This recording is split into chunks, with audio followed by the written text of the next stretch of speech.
Break के बाद स्वागत है आप सभी का देवभूमि दिन भर में और मैं हूं आपके साथ कृतिका। उत्तराखंड में 4 आईपीएस अफसरों के तबादले किए हैं। उत्तराखंड सरकार ने 4 आईपीएस अफसरों के तबादले किए हैं और सबसे पहले न्यूज 1 इंडिया ने एक खबर चलाई थी।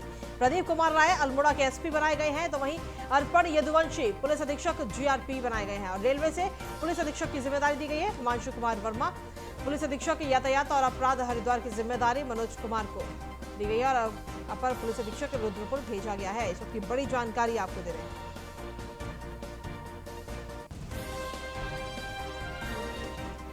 तो उत्तराखंड में 4 आईपीएस अफसरों के तबादले किए गए हैं। सबसे पहले न्यूज 1 इंडिया ने यह खबर आपको दिखाई थी और प्रदीप कुमार राय अल्मोड़ा के एसपी बनाए गए हैं। वहीं अर्पण यदुवंशी पुलिस अधीक्षक जीआरपी रेलवे से पुलिस अधीक्षक की जिम्मेदारी उन्हें दी गई है। इसके अलावा हिमांशु कुमार वर्मा पुलिस अधीक्षक यातायात और अपराध हरिद्वार की जिम्मेदारी उन्हें दी गई है। मनोज कुमार को अपर पुलिस अधीक्षक रुद्रपुर भेजा गया है। तो इसकी बड़ी जानकारी आपको दे रहे हैं। उत्तराखंड सरकार ने 4 आईपीएस अफसरों के तबादले किए हैं।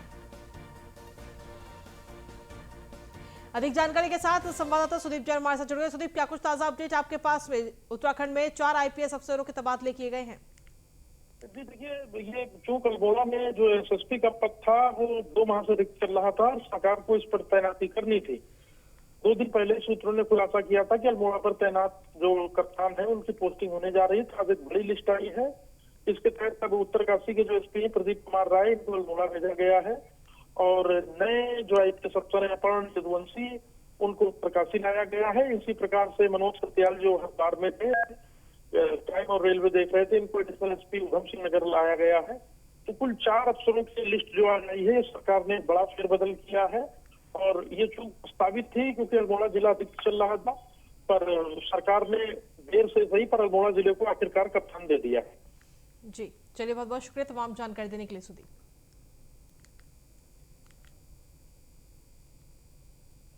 वहीं मुख्यमंत्री पुष्कर सिंह धामी ने शुक्रवार को सचिवालय में मुख्यमंत्री स्तंभ पत्रों का ऑनलाइन पोर्टल के माध्यम से पंजीकरण एवं समयबद्ध निष्पादन प्रणाली का शुभारंभ किया। पहले मुख्यमंत्री को संबोधित कर संदर्भों और पत्रों को मुख्यमंत्री लेटर मॉनिटरिंग पैकेज के माध्यम से पंजीकृत कर मुख्यमंत्री कार्यालय द्वारा भौतिक रूप से संबंधित विभागों को भेजा जाता था। अब मुख्यमंत्री संदर्भों और पत्रों को सीएम हेल्पलाइन 1905 के साथ इंटीग्रेट किया गया है। इस अवसर पर मुख्यमंत्री ने चंपावत निवासी श्री मुकेश राम की समस्या का संज्ञान लेते हुए उनसे फोन पर भी बात की। मुख्यमंत्री ने कहा कि जिलाधिकारी चंपावत को उनकी समस्या भेजी जा चुकी है, जिसका उचित समाधान किया जाएगा। वहीं मुख्यमंत्री ने कहा कि राज्य सरकार का प्रयास है कि जन समस्याओं और शिकायतों का त्वरित निस्तारण हो। उन्होंने साथ ही यह भी कहा कि मुख्यमंत्री हेल्पलाइन नंबर 1905 अपनी सरकार पोर्टल एवं भ्रष्टाचार मुक्त उत्तराखंड ऐप 1064 की प्रत्येक 15 दिन में अपर मुख्य सचिव, मुख्यमंत्री 1 माह में मुख्य सचिव एवं 3 माह में मुख्यमंत्री के स्तर पर समीक्षा की जाएगी। सरलीकरण, समाधान एवं निस्तारण पर सरकार का विशेष ध्यान है।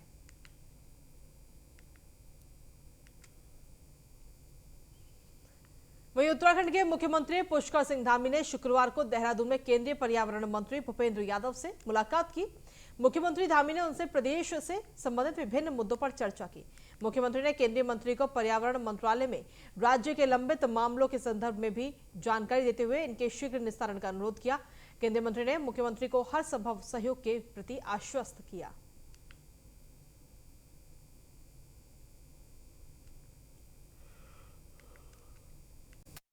बहुत सारे जो हमारा जो राज्य है, यहाँ पर वन विभाग से संबंधित बहुत सारे काम होते हैं और वन विभाग के कारण से, उनकी एनओसी नहीं होने के कारण से और बहुत विलम्ब भी हो जाता है। तो आज हमने माननीय मंत्री भूपेंद्र यादव जी से उनसे अनुरोध किया है कि हमारे यहाँ के जो भी वन विभाग से रुके हुए काम हैं, भारत सरकार के स्तर पर जो हमको एनओसी मिलनी है, जिनमें क्लियरेंस होना है, उन सभी पर वो क्लियरेंस करवा दें। इसके साथ साथ जो इस समय वनाग्नि की समस्या है, उसके बारे में भी हमने चर्चा की है। हमारे यहाँ FRI भी है, फॉरेस्ट रिसर्च इंस्टीट्यूट है, उसके संबंध में जो नई नई यहाँ पर रिसर्च हो रही है और अधिक से अधिक लाभ हमारे प्रदेश को मिले, क्योंकि हमारा प्रदेश का अधिकांश हिस्सा वनों से आच्छादित है। प्रदेश के उच्च शिक्षा मंत्री डॉक्टर धन सिंह रावत ने यमकेश्वर विकासखंड के अंतर्गत महायोगी गुरु गोरखनाथ महाविद्यालय में मुख्यमंत्री योगी आदित्यनाथ और उत्तराखंड के मुख्यमंत्री पुष्कर सिंह धामी के प्रस्तावित कार्यक्रम की तैयारियों के संबंध में बैठक की। इस दौरान उन्होंने संबंधित अधिकारियों को समुचित व्यवस्था पूरा करने और आयोजित कार्यक्रम में लोगों के बैठने की उचित व्यवस्था कराने के भी निर्देश दिए। इस बीच महाविद्यालय की छात्राओं से मुलाकात कर पठन पाठन की भी जानकारी ली गई।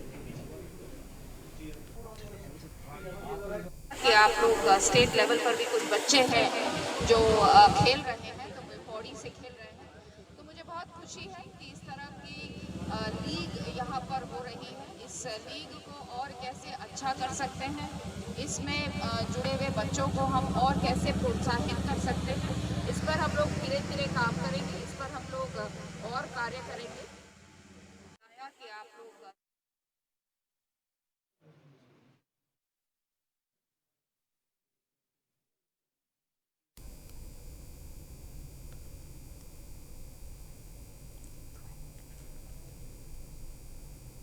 वहीं दीपक बाली को उत्तराखंड आम आदमी पार्टी का नया प्रदेश अध्यक्ष बनाया गया है। उत्तराखंड आपकी पिछली कार्यकारिणी भंग कर दी गई है। आपके उत्तराखंड प्रभारी दिनेश मोहनिया का कहना है कि जल्द ही नई कार्यकारिणी का विस्तार किया जाएगा और काम की राजनीति को उत्तराखंड के घर घर तक लेकर जाना हमारा लक्ष्य होगा। दिनेश मोहनिया ने कहा कि आप आम आदमी के हकों के लिए सदैव लड़ती रहेगी। वहीं बता दें कि उत्तराखंड विधानसभा चुनाव में 2022 में आम आदमी पार्टी ने प्रदेश की सभी 70 सीटों पर चुनाव लड़ा था, लेकिन आम आदमी पार्टी एक भी सीट नहीं जीत पाई। आपका सीएम चेहरा कर्नल अजय कोठियाल समेत सभी प्रत्याशी अपनी जमानत भी नहीं बचा सके। तो वहीं 33 प्रत्याशी ऐसे थे जिन्हें 1000 से भी कम वोट मिले, जबकि 32 प्रत्याशी ऐसे थे जिन्हें 5000 से भी कम लोगों ने पसंद किया। पिछला जो पूरी पुराने कार्यकारिणी थी उसको आज भंग कर दिया गया है। साथ ही साथ नए अध्यक्ष का भी चुनाव हुआ है और हमारा ये मानना है कि दीपक बाली के नेतृत्व में आम आदमी पार्टी और तेजी से आज और सक्रियता के साथ काम करेगी और जो आने वाले निकाय चुनाव हैं उनको भी आम आदमी पार्टी पूरे दम के साथ, पूरे ताकत के साथ लड़ने जा रही है और साथ ही साथ वो आने वाले टाइम में अपनी पूरी टीम का गठन भी करेंगे और पूरी प्रदेश कार्यकारिणी जो है वो जल्दी घोषित करके आप लोग देंगे। आम आदमी पार्टी का पुरानी कार्यकारिणी उसको भंग कर दिया गया है और नई कार्यकारिणी अब कुछ दिन दिनों बाद बनने वाली, लेकिन उससे पहले कहीं न कहीं प्रदेश अध्यक्ष के तौर पर दीपक बाली की ताजपोशी आम आदमी पार्टी द्वारा कर दी गई है। मेरे साथ की बात करने के लिए दीपक बाली जी आप मौजूद हैं। सर, नई ताजपोशी कर दी गई है और आपके कंधों पर अब पूरी आम आदमी पार्टी की कमान है, किस तरह से, किस दिशा में आप पार्टी को आगे लेकर जाएंगे? देखिए, सबसे पहले जैसा कि आज तक मेरे शीर्ष नेतृत्व द्वारा जो मुझे अध्यक्ष पद दिया गया है, उसके बाद सबसे पहले प्रदेश स्तरीय संगठन और जल्दी से प्रदेश की टीम की व्यवस्था की जाएगी। उसके बाद जिला स्तरीय और विधानसभा स्तरीय संगठन पर काम होगा। पार्टी को सबसे पहले हम संगठन के साथ मजबूत करेंगे और उसके बाद फिर जनता जाएंगे। पिछली बार विधानसभा चुनाव मैदान में उतरे थे, तमाम पार्टी पूरी तरह से हार गई थी, लेकिन इस बार कहीं न कहीं जो निकाय चुनाव है, आने वाले और भी चुनाव है, चंपावत उपचुनाव है, उसको लेकर किस तरह की तैयारियां रहने वाली है? चंपावत उपचुनाव पर मैंने आपको बताया कि प्रदेश की टीम बहुत जल्दी घोषित करने के बाद अपने प्रदेश के नेताओं के साथ बैठकर मंथन करने के बाद चंपावत चुनाव पर बात करेंगे और निकाय चुनाव की तैयारियां को पार्टी का जैसे ही हम लोग संगठन टीम घोषित करते हैं तो निकाय चुनाव जो 2023 में होने वाले हैं उनको अब बहुत मजबूती से लड़ेंगे और प्रदेश की जनता के बीच में जाएंगे। तो ये थे हमारे साथ आम आदमी पार्टी के प्रदेश अध्यक्ष दीपक बाली जी सक्रिय तौर पर कह रहे हैं कि आने वाले समय में कहीं पार्टी और मजबूती के साथ प्रदेश में चुनाव लड़ने जा रही है और पूरी मजबूती के साथ पार्टी को खड़ा किया जाएगा। राजन बडोले के साथ न्यूज़ इंडिया। वहीं मंत्री सतपाल महाराज ने सिंचाई विभाग के अफसरों की जमकर क्लास लगाई। सूर्यधार झील को 7 से 10 मीटर बिना परमिशन बढ़ाने पर सिंचाई मंत्री भड़कते हुए नजर आया और सतपाल महाराज ने अफसरों से कहा कि हमारी कोई कार्य संस्कृति नहीं। सतपाल महाराज बोले, हम जो चाहे बिना परमिशन के करते रहे, कहीं की स्कीम को कहीं कैसे फिट कर दिया गया। गलत कार्यों के लिए किसी को भी बख्शा नहीं जाएगा, ऐसा कहना है सतपाल महाराज का।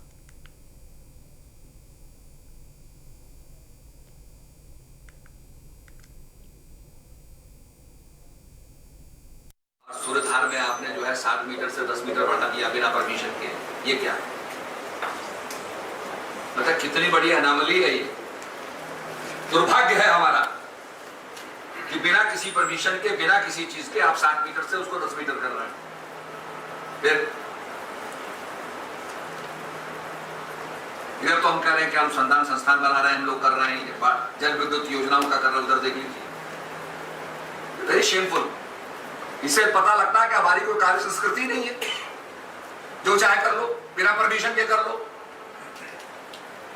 ये टॉलरेबल नहीं है, मैं आपको बता रहा हूं। बड़े शर्म की बात है कि इतनी टेक्नोलॉजी, इतना ज्ञान रखने के बाद भी कोई कहीं की स्कीम को कहीं फिट कर दिया गया। मैं तो उसकी तलाश में हूं पूरा।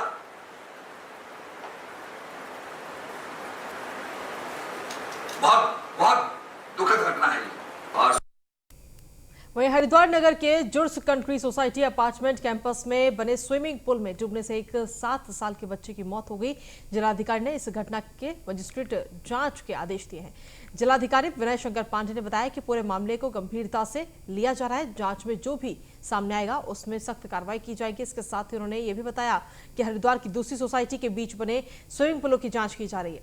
हरिद्वार विकास प्राधिकरण के सचिव को आदेशित किया गया है कि हरिद्वार में जितनी भी सोसाइटी है वहां बने स्विमिंग पूल की सुरक्षा की जानकारी 1 सप्ताह में उपलब्ध कराई जाए।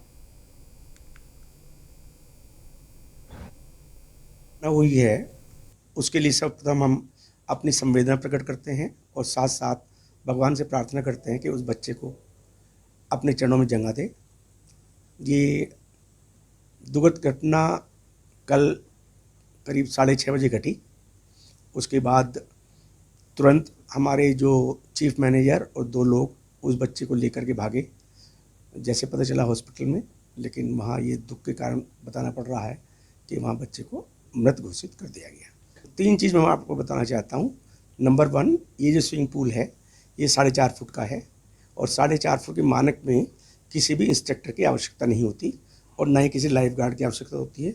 और जो वहाँ नियम लिखे हुए हैं उसमें साफ लिखा हुआ है कि ना यहाँ कोई लाइफ गार्ड होगा और ना इंस्ट्रक्टर होगा, और होता भी नहीं है। नंबर 2, ये जो बच्चा आया है ये 6:20 पे सिक्योरिटी गार्ड से वहाँ एंट्री है, वहाँ सिक्योरिटी गार्ड वहीं पे था और इस बच्चे को उसकी इंस्ट्रक्टर कोई थी, एक लेडी, जो लेके आई अपने उसमें।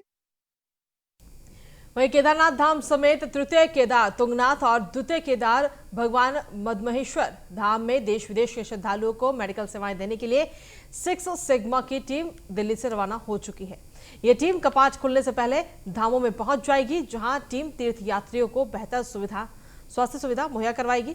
दिल्ली में केंद्रीय पर्यटन राज्य मंत्री श्रीपद नायक ने टीम को रवाना किया है। वहीं बता दें कि 6 मई को केदारनाथ धाम के कपाट खुलने जा रहे हैं और साथ ही इसी दिन तृतीय केदारनाथ तुंगनाथ भगवान के भी कपाट खुलने हैं। इसके अलावा द्वितीय केदार भगवान मदमहेश्वर धाम के कपाट 19 मई को खुलेंगे।